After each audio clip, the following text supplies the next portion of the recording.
La OEA dice sí ganó Noboa, pero no fue justa la contienda, y varios observadores internacionales.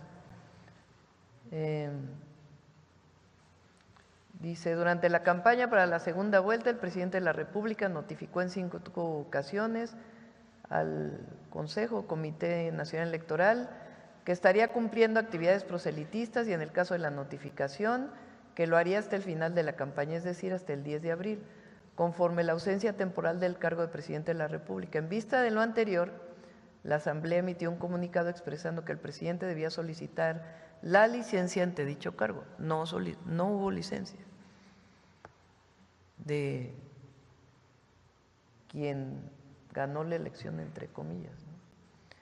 Constató que el hecho que el presidente de la República no hubiera solicitado la licencia en estos comicios impactó en la equidad de la campaña electoral y debilitó la institucionalidad del Estado. Eso lo dice la OEA.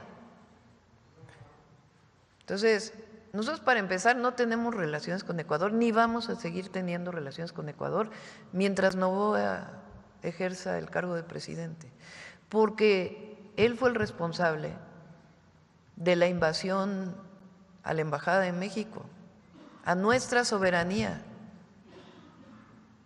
Entonces, las relaciones esas no van a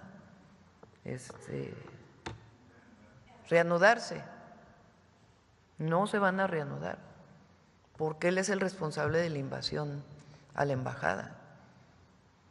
Entonces, no se van a reanudar las relaciones y además, pues fue muy dudosa su triunfo, en particular reconocido por la propia OEA.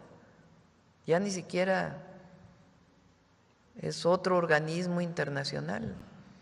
Y la otra candidata, pues está diciendo que hubo un fraude. Entonces, de nuestra parte, no van a reanudarse las relaciones con Ecuador.